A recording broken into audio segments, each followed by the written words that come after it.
This is Leisha Holmes, and I am your host on the Recruiters Recruitment podcast brought to you by Hoxo Media. And I'm so thrilled and excited to be welcoming to our channel today someone that I've been following avidly for a couple of years. And to those who are avid on LinkedIn, will be a very familiar face, I hope. This is Christina Robinson, who is an online marketing and branding specialist. She's the MD of Green Umbrella Marketing, and I'm so happy to have you here today. How are you? I'm good. I'm really excited to be doing this with you. It's like we've talked on Clubhouse, dare I mention it, and we've engaged on LinkedIn and that kind of stuff. But it's like actually just the two of us having a conversation. I know we're not face to face, but I can actually see you when you're talking to me. It's like this is new for us. This is new. It's first for us, and we're recording this now, obviously, but we've been talking offline for about 15, 20 minutes. We've covered everything from face cream to parenting to children, literally covered marketing, events. We've covered quite a lot. So I think this is going to be a very high energy episode, which is why I wanted you on today. So for those who aren't yet familiar with you, give us an overview of who you are and what your business does. Okay, so I'm MD here at Green Umbrella Marketing. Business has, for the last 11 years, been helping independent recruiters to level the playing field when it comes to social media and digital marketing. So social media, organic social media is really my sweet spot. That's where I kind of get the best results and do the most work, but we cover email marketing. We talk about content creation, that sort of stuff as well. Do you know what? I really believe in having an integrated approach. So we even do design and print as well. But I've been part of the business for the last 8-9 years, came in as a freelancer, doing just a few hours a week, turned into a part-time role, turned into a full-time PAYE role. And fast forward to 2019, we went through a management buyout and I became sole owner of the business, which was really exciting. Right up until the point I signed a bit of paper and realised that actually nothing much was going to change other than I could see the balance in the bank account and I was suddenly a chunk less well off. But yeah, what a fantastic world to work in with recruitment. It's just, there's so much going on all the time, and with independent recruiters as well, I really get to dip into lots and lots of different sectors and just talk marketing all day long, which is very much my passion.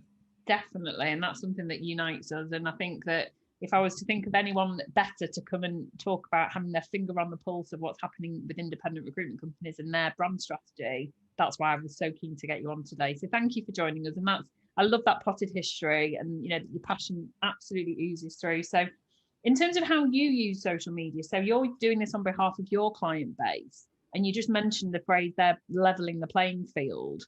Well, as we record this now, we're coming to the end of Q1 in 2021. What do you think, or how does social media play a part in leveling the field, regardless of the size of a recruitment business? So I think that we have really committed to our brand. We're really, really clear on that. We are really making sure that actually we have that consistency. And the reality is, when you have a consistent presence, people believe that you're built on solid ground. Okay. Now, when you think about businesses that are on solid ground, you kind of think about the bigger players in the market. So actually, when we start to put that into context, it doesn't matter if you are, someone. Literally earlier today, I've spoken to someone. They started their independent recruitment agency, one person, last August. What was that? We were just going into the second lockdown, essentially. We all knew it was going to happen. They started then, and we're talking today about the strategies and, who their competitors are, much bigger agencies, some of the nationals as well.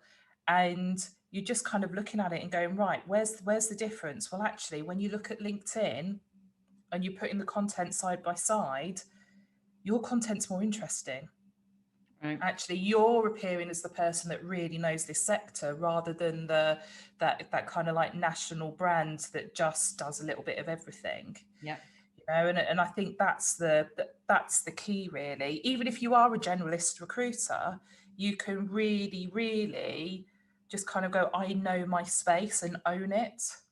And because you've got that confidence, people believe you've got this massive thing behind you, and to the point where they don't even really question it. No. And they don't really care, actually, because I think what most buying decision makers want to know about, regardless of what the sector is can you help me with my pain point, which is finding this talent? And that's ultimately what it comes down to, isn't it? You know, our audience is all recruiters, of course, and you know, we like to say it's an aspiring and inspiring podcast for people to listen to who are hoping to go into leadership or maybe launch on their own. And I think content marketing has become such a huge topic and learn for everybody, certainly since COVID began in 2020, that it's the most talked about thing. You know, we don't really talk about sales anymore. We don't really talk about cold calls. We talk about what's your content strategy. And that's where I think what you do as a business and what you share is so it's simple for people to adapt, isn't it, really? And understand that you can be that one person that you just talked about competing with a national recruitment agency, because ultimately it's about what he knows or what she knows about that market and how they communicate that. Absolutely. And, you know, we have this kind of marriage between personal brand and company brand. And I think this is where actually the smaller your business is, the easier that is to achieve. You know, if you think about your business, think about your team, it's essentially your social strategy is an extension of the lifeblood of your business. Yeah. If we look at someone that is, let's say that they've got 1,000 employees in the business up and down the UK, well, actually, that recruitment consultant that's based in the Midlands, you know, they're just sitting there rocking up every day, doing their work, shifting a few CVs around because that's the culture that they're existing within. Yeah. They're not married into the culture, and they might have posters on the wall and the rest of it, but it's, you know, that business is having to do a lot to try and kind of get that through to everyone and really, you know, pump it into the veins of those employees. So actually what you see out there from a social perspective, what you're seeing through the content is something that is inauthentic. It's something that's very, very manufactured. And again, this is what really does level that playing ground. Yeah, definitely. Okay, because you might only be a recruiter with 5 people in the team, but actually, if everything that oozes out of your pores is, I know my business, I know my sector, I know my candidates, I know my clients, you can't fake that. No, you can't. And I totally agree with everything you said. But you know that it could be scalable if the business leaders and the decision makers stopped focusing so much on that broader company corporate message and allowed personal brand to become that person's USP within their market. Because if I think about, you know, turn the clock back 10 years ago when, you know, okay, maybe slightly longer, before LinkedIn became so dominant, you would write your business plan each year. This is what I'm going to achieve on my desk. This is the SWOT analysis effectively. You know, this is where I'm going to achieve my revenue stream. These are the activities I'm going to go and do. Right, I'll go and do it. You can still do those things and measure those metrics, but actually part of that needs to be, what is your brand message? Still within a large corporate business, and allowing people to do that. And you know, I find myself having that conversation quite frequently with larger scale businesses, that there's almost this disparity, they think, between company brand and company, the EVP and personal brand. But there isn't a disconnect, because you're hiring people to your values. Absolutely. But, you know, there's also this reticence when it comes in those types of business, this reticence to, oh yeah, we don't really want to get into the personal brands thing though, because, you know, we'll invest and then that person will leave and blah, blah, blah. And it's like, well, be better so people don't go. Simple as that. But also, you know, that business plan, that individual in your business, when they're looking at developing their personal brand and what they should be achieving from that, it should marry back to those business goals. It's not a case of we've got a business plan over here and, you know, over here, this is my personal brand, and they're working in silo. It's like, actually, the personal brand is a tool. It's personal brand is part of your marketing arsenal, you know. So if I think about my business, you know, we use email marketing, we'll use direct mail from time to time, we use Facebook, we use Twitter, we use LinkedIn, we use social advertising, and we use my personal brand. It's one of my tools. Yeah. It's not I'm marketing Green Umbrella and I'm marketing Christina Robinson. Okay, Christina Robinson is marketing the business. I've got bits of paper, I won't show them, but I literally have bits of paper. Look, quick flash. Yeah. Yeah, so if you're listening on audio, you'll have to go and find that bit in the video now on YouTube. But, you know, I literally have on the wall next to me visuals from my business plan. This is how many leads we need this week in the business. Now I use my personal brands to help me achieve those leads, and my email marketing, my social media, and you know, everything comes together. And I think this is the problem. We just, and it's not just recruitment, it's outside of recruitment as well, which I think is really important for recruiters to understand. Actually, that personal brand, so many employers are kind of seeing it as this, it's this badge that people are going to have, and if we help people to achieve it themselves, it's, you know, it's not money well spent because it's just going to disappear with that individual. And I'm like, actually, investing in the personal brand of your people is going to do massive things for your brand overall. It's done correctly. As we're building a personal brand, we can transfer those people we're bringing on board back to the business brand as well, into the email databases, that kind of stuff. And also, who wouldn't want to work for a company that invests in their people? Absolutely. Definitely. I think that there's always this worry around intellectual property, you know, and sort of who owns what. And I think, you know, don't get so caught up in all that. Think about, and I've always maintained this, regardless of whether we're talking about branding or not, that successful recruitment business owners, whether you've got 5 or 500 people, allow people to run their desk as if it's a business within a business, because then you will bring out their natural flow, you will bring out their natural skill set. And I promise you that empowered approach, you will maximize the margins regardless of what the desk is, and that then includes their marketing strategy. Do you know, whenever I hear that IP thing thrown around, it's like, oh, we can't do it because, you know, the IP will get shared. I'm like, have you heard of this thing called the internet? There's this thing called the internet, and there's this thing called Google. Yeah. Okay. Like, don't get me wrong, if I ever come across a client who has something that when you pump it into Google, there is no result there, then yeah, I'm going to be 100% of like protecting their stuff. Absolutely. Of course I am. But, you know, it's like, you know, be realistic. There's a lot of CV tips online already, guys. Don't worry about your secrets being given away. Like, you know, really. We're not doing anything that original, really. We're people dealing with people, aren't we? I agree with you totally. I love that. So, well, that leads very nicely to my next question, which is, you are in a privileged position because you get to speak to lots and lots of different companies. You get to see how people do things well and maybe not so well. So what are a few of your pet hates? What should people avoid doing on their social media? Jumping into something just because you think it's cool. Okay. So let's say video, for example. Right. Okay, let's rewind a couple of years where, like, you know, everyone's going like video. Okay, this is the best type of content you can have. So everyone starts doing video. So then we get lots of videos where it's like people are not quite in shot, or they are, my favorite videos of like loads of videos of like the bottom of someone's chin and their torso with a seat belt, which is never flattering. No. And like the video is kind of obstructed by the steering wheel as well. And it's like, I need to do a video, and everyone's doing videos outside. So I'm going to do a video in my car. And it's like, we start to see all these really crap videos of people in their cars. And it's just like, oh, yeah, but video is important. We need to do video. It's like, actually, every piece of content has to deliver value. It has to present you in the way that you want to be perceived. Okay. And if you're really clear on the way you want to be perceived, you'll have an idea of what your values are. And that's all part of you should all be part of your strategy, your business strategy, as well as your marketing and your social media strategy. Yeah.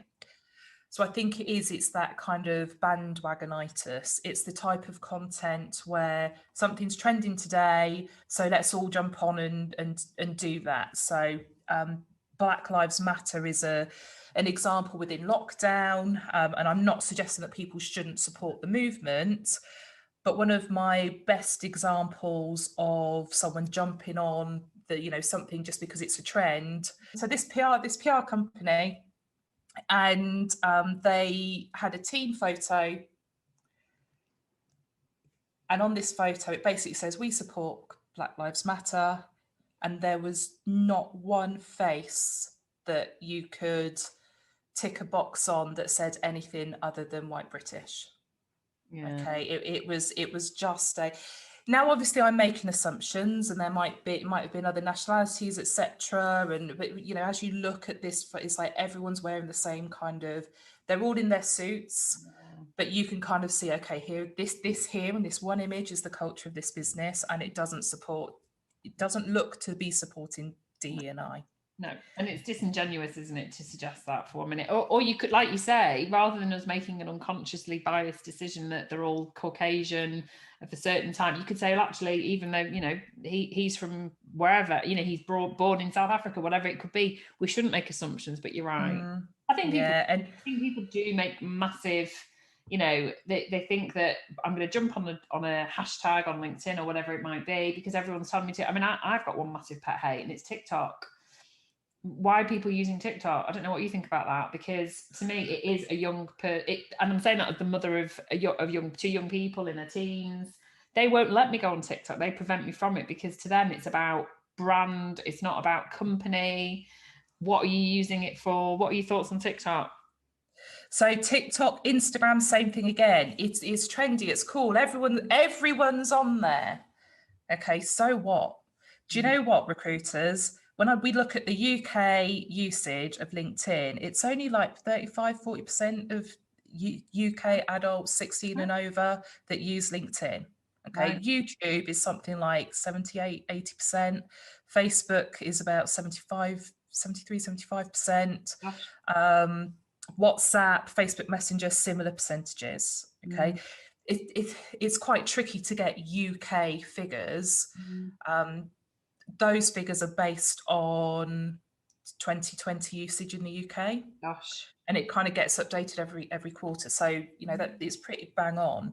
Yeah. What we've seen recently is this upsurge in Instagram in terms of usage. We've seen an increase in TikTok in terms of usage. Doesn't mean it's going to make you money, folks. No. At the end of the day. So actually, your client base, talk to them. Yeah. Okay. So, do you use social media? What platforms do you use? Yeah. I saw this, people keep talking to me about TikTok. Do you use TikTok? And if you ask 10 people and 9 out of 10 of them say no, right now, it's probably not worth you investing time in that platform. Yeah.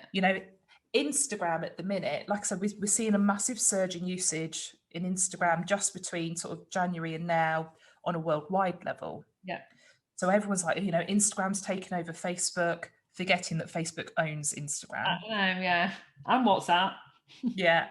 But also forgetting that part of that surge in usage is actually because Clubhouse is the new kid on the block when it comes to social media. They've literally just passed their first birthday. I think if we went back to like the 1st, 2nd of January, they had like 2 million users, something like that. And it's gone up to 13 million users in that time. Right, gosh. The only live links in your Clubhouse bio are to an Instagram account or a Twitter account.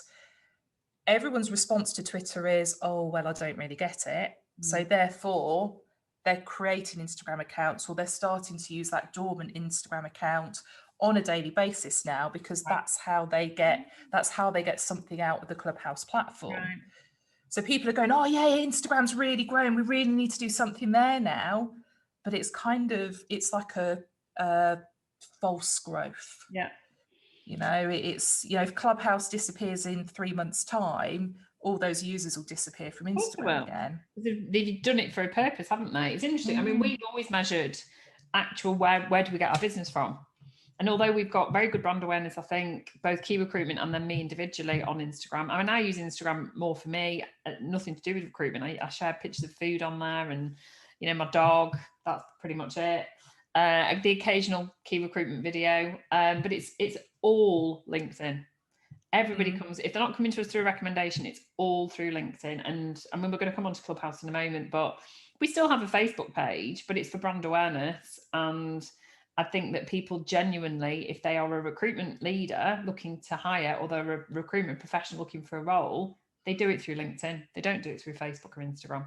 So I agree with you. I think there's a lot of sort of jumping on the bandwagon. I like, but what did you call it? Bandwagonitis? Bandwagonitis, yeah. That might be the name of the podcast, I think.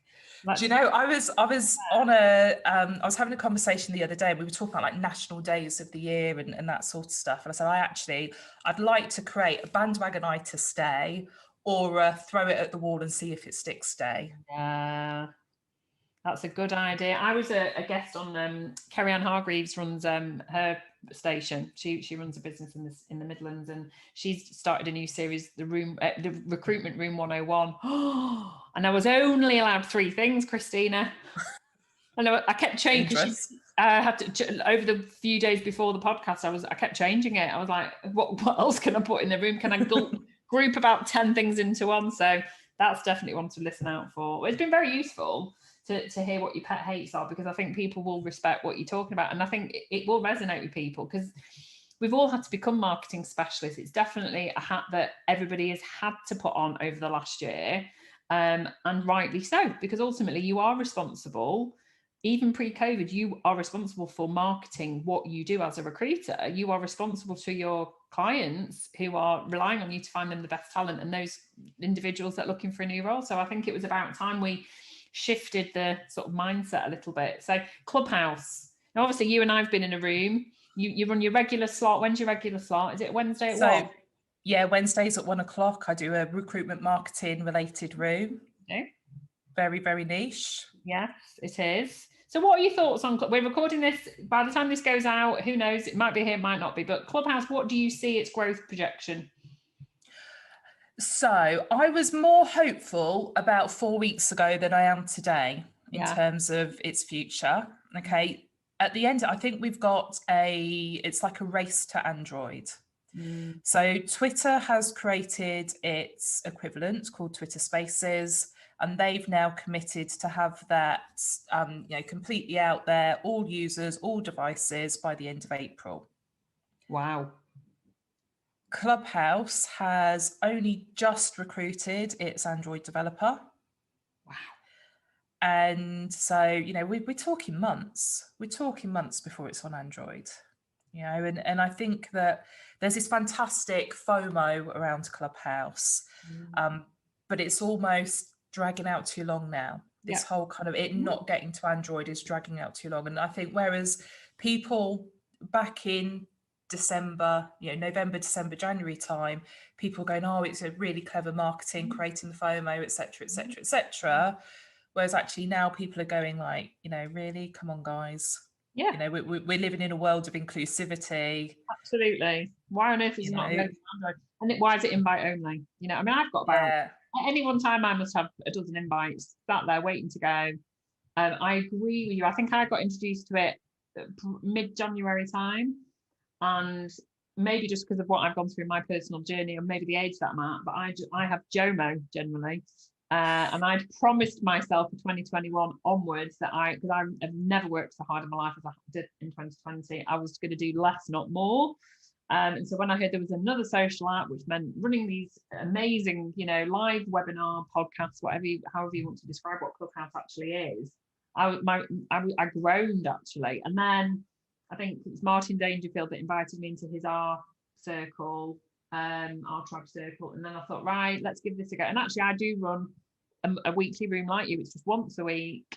I think it has a place in your social media strategy for inviting people in. I do it with 2 other rec-to-rec companies, so it's not just my brand, it's 3 brands, and we invite people onto the stage to talk about things that are not necessarily just recruitment. So it might be about mindset, it might be about, we've got one tonight about performance coach, how to bring out your online persona, so it's all about performance and presentation skills, that kind of thing. Half an hour, we stick to the half-hour format. So do I think it'll still be around in a year's time? I think as the world unlocks, we're going to become more time poor again. And I think we will choose very selectively where we then spend that online time.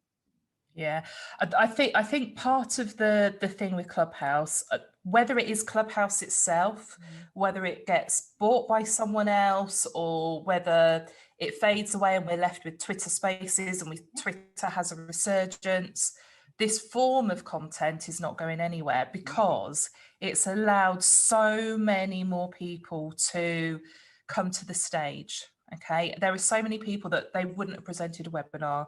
You invited them as a speaker, they would never do it. The thought of putting a video on social, no, no, no, no, no.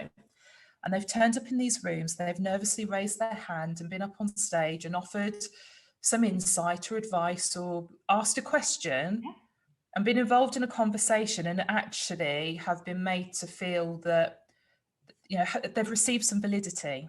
Yes. And it's given them that confidence. And actually now, if they were asked to speak at an event on a stage, they wouldn't say no because that gap has been bridged. Yeah. So I think the content form will stay. And I think that it has a very, very, very, very valuable place. But I don't think that necessarily lead generation is going to be the thing we get out of it. Okay, not on scale. No.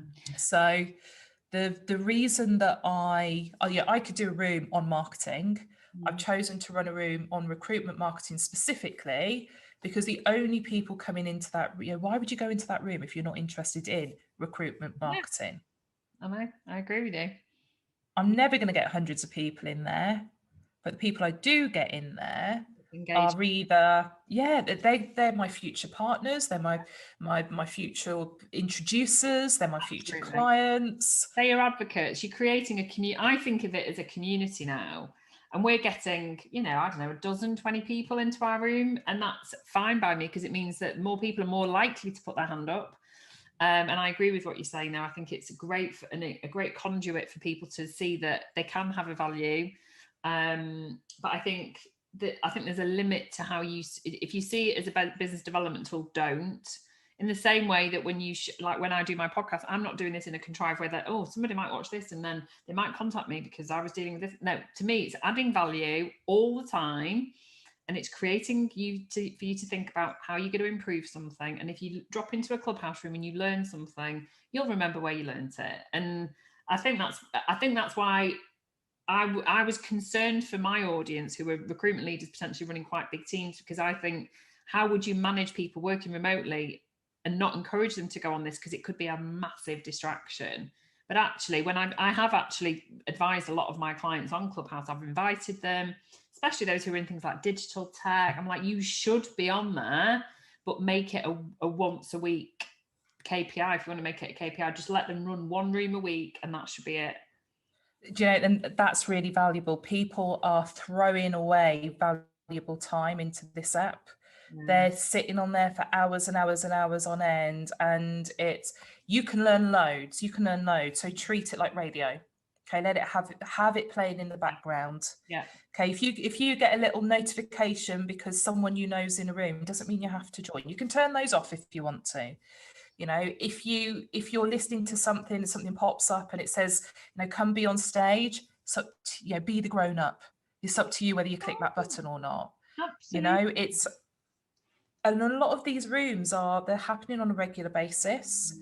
So choose your slot. If the best time of your day, like say for me, 5 to 7, I'm like room hopping. I'm just like, jumping in and out, finding something I want to listen to. Okay, because that's a good time of my day to do that. I'll listen to rooms up until about 8:30, 9 o'clock in the morning. But I don't engage. Very, very rarely do I engage, because at that time I'm organising my to-do list for the day and getting stuff sorted, get my head straight for the day ahead. Clubhouse isn't a priority for me at that point. Sometimes I have it on in the background, sometimes I don't. So it's about really, really pinning it down and almost treating it like these are appointment slots in my diary. Absolutely. That's really important. That's exactly the recommendation I make to my clients. Make it as you would any appointment in your diary. I block off half an hour before my room so I can have a think about what we're going to talk about, have some sort of structure to it. As I would do with the podcast, I'll spend about half an hour planning the podcast, but it will go with the flow a little bit, see who comes in the room. Do your half, and I think half hour, 45 minutes. There've been some rooms I've been in where they've literally gone on, and I've left after an hour thinking, crikey, Charlie, have you got nothing else to do? Where it's just continued and continued. And I think, well, there you go. You could have a weekly room doing that room. So I think that's really, really useful advice. Now, I don't know whether in your beautiful backdrop, for those who are listening, she's got a beautiful backdrop of Green Umbrella Marketing behind you. Do you have a crystal ball to predict? Are there any things that we should be watching out for over the next 12 months? From a social media perspective or marketing? You know, all the developments at the minute have been, over the last 6 months, all of the developments have been e-commerce related. Yeah. Everything's been around sort of shopping online. You know, we're already in a world where you do everything through your mobile phone. Mm-hmm. Yeah. You'll get to a point, you don't need any other devices in your world. It's like you can all do it. You can do it all through that. So I think we're just going to move closer and closer to that. I think that people want to speak one-to-one. So social media wise, we're going to see more ways of that happening through the social media apps, that integration between sort of WhatsApp and, you know, whether it's WhatsApp and Facebook Messenger or Signal or Telegram, whatever one-to-one messaging you want to use. Mm-hmm. I think we're going to see that develop further and further and further. But the reality is that we just don't know. We never know. And everything is constantly changing. The algorithms are constantly changing. The tools are constantly changing. The one thing that never changes is the fact that if you are just selling, you won't get anywhere with social. If you just rely on social media as the only thing you do marketing wise, you won't get anywhere. Okay, so your social media should be part of the bigger picture. I was using an analogy of a house. You go in to buy a house, you view all these properties, you find the dream property. This is the one. You're excited. You go back, you tell everyone about it. I was like, oh, there's this, you know, there's this water feature in the garden, or it's the breakfast bar, the bay window, it's the master bedroom, the view from the master bedroom. No one ever says, oh my God, Leisha, I've seen this house. I've fallen in love with it. The cement is orgasmic. And yet, without that cement, the whole thing falls down. There's nothing holding it together. Yeah. That's what your social media needs to do. Your social media needs to add value. It needs to showcase all the fantastic things that you're doing in your business. People need to see you. Your social media gives people that window into your world. So whatever platform, whoever you're talking to, whether you're committing 100% or 10%, whatever the latest trend is, you know, all of that stuff. If we're not offering value, if we're not allowing people to see into who we are, it's not going to work. Right. I love that analogy, by the way. That's a contender for the name of the podcast, actually. The cement is orgasmic. I don't think anyone has ever put that sentence together before. No, it's really useful. And I would like to add to that voice. I think that voice is going to be a really big part of our future. Do you know, I think it's going to be So voice is interesting. So I do think there is very much voice is the thing. We've seen this increase of new podcasts coming online. Obviously, Clubhouse we've already talked about, Twitter Spaces, etc., etc., etc. But we've expected this increase in voice over the last couple of years, and it just doesn't seem to be coming quickly enough. No, it's interesting. So yeah, so I'm just kind of like, is it going to be is it ever going to be the big thing, or is it going to be something that just very quietly grows in the background and it just sort of creeps up on us rather than it being a bang, this is the trend? I definitely think it's going to be the former, because I know that I use voice notes on LinkedIn. I use them on Messenger. I use them on WhatsApp. I think that voice is very powerful and impactful, but some people are still a bit awkward about it. And they say, well, you know, they'd rather reply on an email. So I think that could be a grower as opposed to a massive thing that just comes and hits us on the face. Well, it's been very useful. As I knew it would be a very enjoyable podcast. Thank you so much for joining us, Christina. We'll make sure we get everything shared so people can follow you if they're not already doing so, including your Clubhouse room. And I look forward to seeing you again. Awesome. Thanks, Leisha. Thanks so much. You're welcome.